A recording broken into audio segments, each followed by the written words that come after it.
العلم هو النور الهادي والمفتاح لكل الخير من يرد الله به خيرا. بسم اللہ الرحمن الرحیم. عبارت دیکھیے.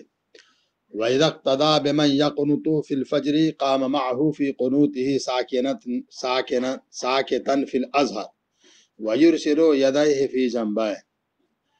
اور جب اقتدا کرے کوئی آدمی ایسے شخص کی جو قنوت پڑھتا ہے فجر کی نماز میں، تو کھڑا ہو جائے گا وہ اس کے ساتھ اس کے قنوت میں چپ چاپ ظاہر مذہب کے موافق. وَيُرْسِلُ يَدَيْهِ فِي جَنْبَيْهِ، اور چھوڑ دے گا اپنے دونوں ہاتھوں کو اپنے دونوں پہلوؤں میں.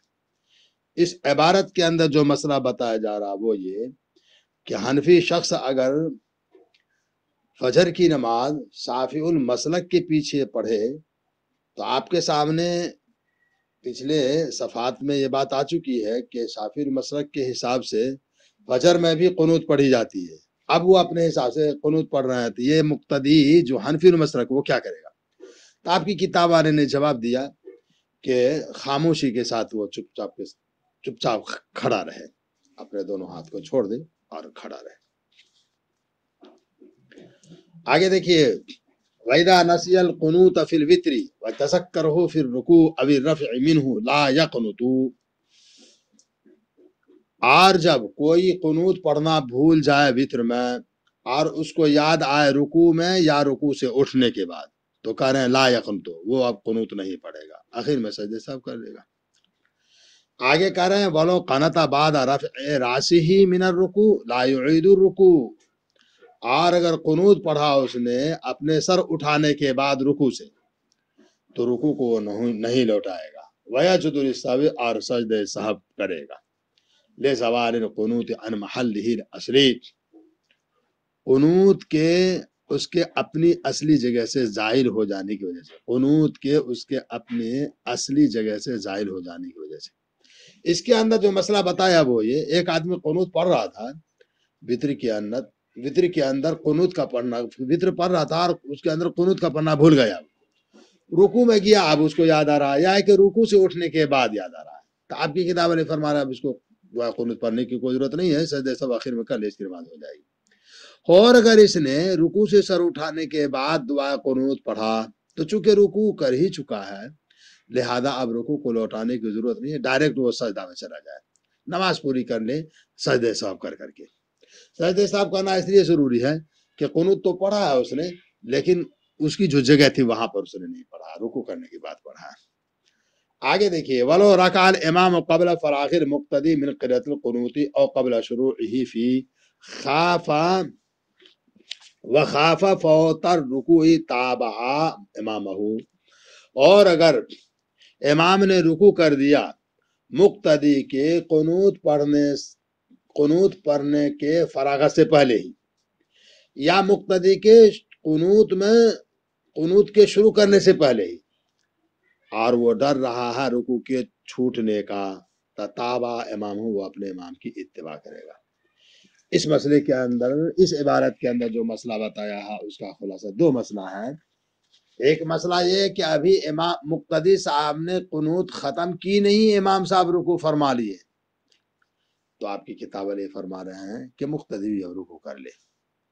دوسرا مسئلہ یہ ہے مقتدی نے ابھی دعا قنوت شروع بھی نہیں کی، امام صاحب تکبیر کا کر کے رکوع میں چلے گئے. تو کہہ رہے ہیں آپ کی کتاب کہ اگر مختصر انداز میں کوئی دعا قنوت وہ پڑھ سکتا ہے، رکوع چھوٹے نہیں، مختصر انداز میں کوئی دعا قنوت پڑھ کر کے رکوع میں مل جا سکنے کی امید ہو تب تو پڑھ لے، ورنہ بس امام کے ساتھ لگ جاوے، دعا قنوت پڑھنا چھوڑ دے. آگے دیکھیے. وَلَوْ تَرَكَ الْإِمَامُ الْقُنُوتَ يَأْتِي بِهِ الْمُؤْتَمُّ إِنْ أَمْكَنَهُ مُشَارَكَةُ الْإِمَامِ فِي الرُّكُوعِ وَإِلَّا تَابَعَهُ. اور اگر امام نے چھوڑ دیا قنوت پڑھنا تو مقتدی اس کو لائے گا، اگر ممکن ہو اس کو امام کے ساتھ شریک ہو جانے کا رکوع میں، ورنہ اس کی اتباع کرے گا. مطلب یہ ہوا عبارت کا کہ امام صاحب قنوت نہیں پڑھ سکے، بھول سے چلے گئے رکوع میں، تو کہہ رہے مقتدی پڑھیں گے جلدی، لیکن اتنی اگر پڑھ سکتے ہو کچھ جلدی جلدی تو پڑھ لیں، لیکن امام صاحب کی رکوع چھٹنی نہیں چاہیے، امام صاحب کی رکوع کے ساتھ شرکت ہونی چاہیے۔ اگر ایسا لگ رہا ہے کہ امام صاحب چلے جائیں گے رکوع کر کے تو بس اتباع کر لے امام صاحب کی، یعنی چلے جائے رکوع میں اور آخر میں سجدہ صاحب کر کے نماز ہو جائے گی۔ آگے دیکھیے وَلَوْ أَدْرَكَ الْإِمَامَ فِي رُكُوعِ الثَّالِثَةِ مِنَ الْوِتْرِ كَانَ مُدْرِكًا لِلْقُنُوتِ فَلَا يَأْتِي بِهِ فِي مَا سُبِقَ بِهِ۔ اور اگر کسی نے امام کو پایا وتر کی تیسری رکعت کے رکوع میں تو وہ قنوت کا پانے والا ہوگا، اور اگر کسی نے امام کو پایا وتر کی تیسری رکعت کے رکوع میں کانا مدرکا للقنوت تو وہ قنوت کا پانے والا ہوگا، تو نہیں لائے گا اس کو چھٹی ہوئی رکعتوں میں۔ مطلب یہ ہوا کہ امام صاحب وتر کی نماز پڑھا رہے تھے اور تیسری رکعت کی رکوع میں ہے وہ، تو ایک بات ان کو یہ یاد رکھنی چاہیے کہ چونکہ تیسری رکعت میں قنوت پڑھی جاتی ہے، لہذا تیسری رکعت یہ چونکہ رکوع پائے ہیں امام صاحب کے ساتھ، لہذا تیسری رکعت پائے، لہذا قنوت بھی پا لیے۔ اب جب یہ اپنی نماز کو پوری کریں گے کھڑے ہو کر کے، مسبوق ہیں یہ کھڑے ہو جو پوری کریں، تو اس میں ان کو قنوت کے لوٹانے کی ضرورت نہیں ہے۔ بات ختم ہو گئی۔ آگے دیکھیے وَيُوتِرُ بِجَمَاعَةٍ فِي رَمْضَانَ فَقَدْ وَصَلَاتُهُ مَعَ الْجَمَاعَةِ فِي رَمْضَانَ أَفْضَلُ مِنْ أَدَائِهِ مُنْفَرِدًا آخِرَ اللَّيْلِ فِي اخْتِيَارِ قاضِي خان قَالَ هُوَ الصَّحِيحُ وَصَحَّحَ غَيْرُهُ خِلَافَهُ۔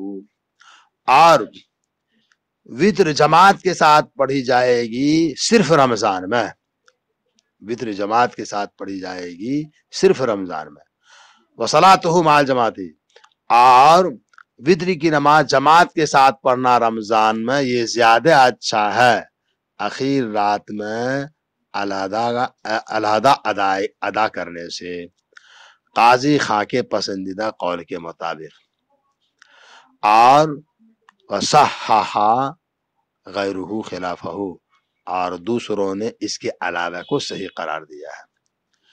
مطلب یہ ہوا کہ صرف رمضان کے مہینے میں وتری کی نماز جماعت سے پڑھی جائے گی، رمضان کے مہینے کے علاوہ میں جماعت نہیں کی جائے گی، ایک بات۔ دوسرے نمبر کی بات یہ ہے کہ کیا رمضان میں وتر با جماعت پڑھنا سنت ہے یا تنہا، اس بارے میں اختلاف ہو گیا۔ قاضی خاں کی پسندیدہ، حنفیہ میں سے قاضی خاں کی پسندیدہ رائے یہ ہے کہ وتر با جماعت ادا کرنا یہ سنت ہے، لیکن دوسرے احباب نے اس کے علاوہ کو سنت کہا ہے۔ بعض حضرات فرماتے ہیں وتری کی نماز رمضان کے مہینے میں تنہا اپنے گھر پہ پڑھی جائے، یہی اچھا ہے، لیکن فتویٰ جو ہے وہ قاضی خاں کے قول کے اوپر ہے۔ بات ختم ہو گئی۔ فصل فی النوافل، یہ فصل نفل نمازوں کے بیان میں، نفل نماز کے احکام کے بیان میں۔ نوافل یہ نافلتن کی جمع ہے، اس کے معنی زیادتی کے آتے ہیں۔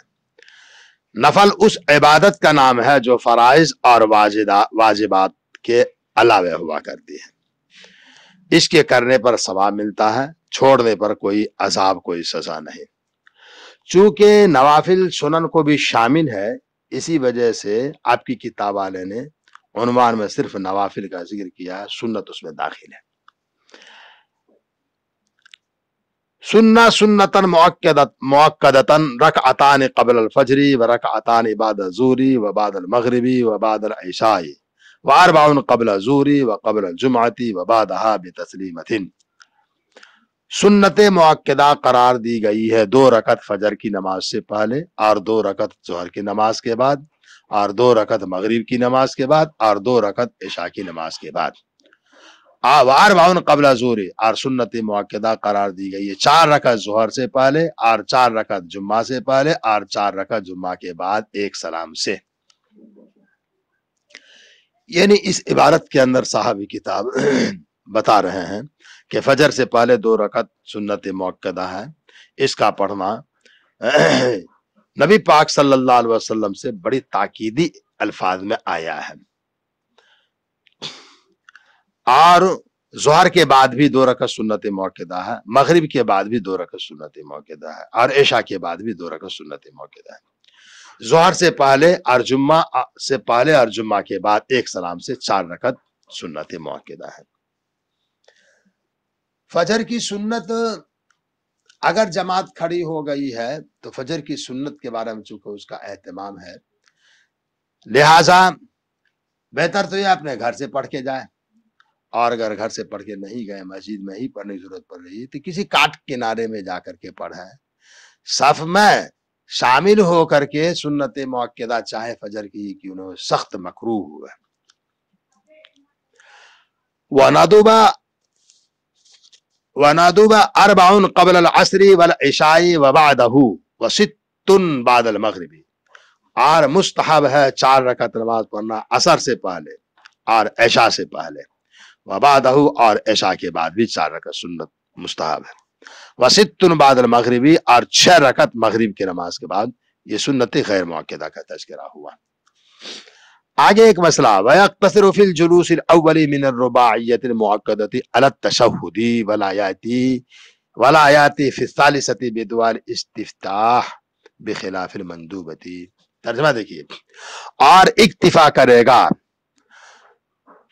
4 رکعت والی سنت موقدہ کے جلسے اول میں صرف تحیات پر, اور اکتفا کرے گا 4 رکعت والی سنت موقدہ کے پہلے جلسہ میں صرف تحیات پر. ولایاتی فی الثالثۃ بدعاء الاستفتاح, اور تیسری رکعت میں ثنا نہیں پڑھیں گے, شروع والی دعا یعنی ثنا نہیں پڑھیں گے, برخلاف مندوب نماز کے, مستحب نماز کے. مطلب یہ ہے کہ وہ نماز جو 4 رکعت ہے سنت موقدہ ہے, جیسے ظہر سے پہلے 4 رکعت سنت موقدہ, جمعہ سے پہلے 4 رکعت سنت موقدہ, جمعہ کے بعد 4 رکعت سنت موقدہ پڑھی جاتی ہے. تو ان سبوں میں آپ جو ہے صرف پہلے جلسے میں صرف تحیات پڑھیں گے, درود دعا نہیں پڑھیں گے. اس کے علاوہ جتنی بھی سنن اور نوافل ہیں سب میں آپ کو ہر 2 رکعت پر درود بھی پڑھنی ہے, دعا بھی پڑھنی ہے, اور اس کے بعد تیسری رکعت میں کھڑے ہو کر کے اب آپ اعوذ باللہ بسم اللہ پڑھ کر کے قرات کریں گے. یعنی درود پڑھنا اور دعا پڑھنا ہر تیسری, چونکہ یہ ظہر کے علاوہ سنت موقدہ کے علاوہ 4 رکعت والی سنت موقدہ کے علاوہ جتنے بھی سنن ہیں وہ سب کے سب مستقل 2 رکعت پر مستقل نماز ہوتی ہے, لہذا اس میں درود بھی پڑھنا ہے, تحیات بھی پڑھنا ہے. جی ترجمہ ایک دفعہ اور دیکھ لیجیے. اور اکتفا کریں گے 4 رکعت والی سنت موقدہ کے پہلے جلسہ میں صرف تحیات پر, اور اس کو نہیں لائیں گے ولا یاتی فی الثالثہ, اور تیسری رکعت میں ثنا نہیں لائیں گے, دعا الاستفتاح یعنی ثنا نہیں لائیں گے, برخلاف مستحب نماز کے. آگے دیکھیے, وَإِذَا صَلَّى نَافِلَةً اکثر من رکعتین ولم یجلس الا فی آخرها صح استحسانا. اور جب کسی نے نفل نماز پڑھی 2 رکعت سے زیادہ اور نہیں بیٹھا مگر اس کے اخیر میں ہے تو نماز صحیح ہو جائے گی استحسانا, اس لیے کہ لأنها صارت صلاۃ واحدۃ, اس لیے کہ یہ اب ایک نماز ہو گئی ہے. وفیہا الفرض الجلوس آخرها, اور اس ایک نماز میں جلسے اخیر, اور اس میں فرض صرف جلسے اخیر ہے. مطلب یہ ہے اصولاً ضابطے کے مطابق اگر کسی آدمی نے 2 رکعت سے زائد نفل نماز پڑھی ہے تو چونکہ ہر 2 رکعت پر مستقل نماز ہے, لہذا 2 رکعت ہی اس کا جلسے اخیرہ, 2 رکعت میں جلسہ اخیرہ ہونا چاہیے. 2 رکعت پر وہ نہیں بیٹھا تو یہ ان کی نفل نماز نہیں ہونی چاہیے. لیکن آپ کی کتاب والے استحسان یعنی قیاس کو ترک کر دیا ہے, جی قیاس کو ترک کر دیا ہے, اور فتویٰ اسی پر ہے کہ اب 4 رکعت مل کر کے گویا ایک نماز ہو گئی ہے, اور ایک نماز میں ایک ہی قاعدہ اخیرہ ہے, اس اعتبار سے قاعدہ اخیرہ کر لینے پر ان کی نماز ہو جائے گی. باقی باتیں انشاءاللہ آئندہ کل. السلام عليكم. لا تنسوا الاعجاب بالفيديو والاشتراك في القناة تشجيعا لنا لنستمر بنشر المزيد إن شاء الله.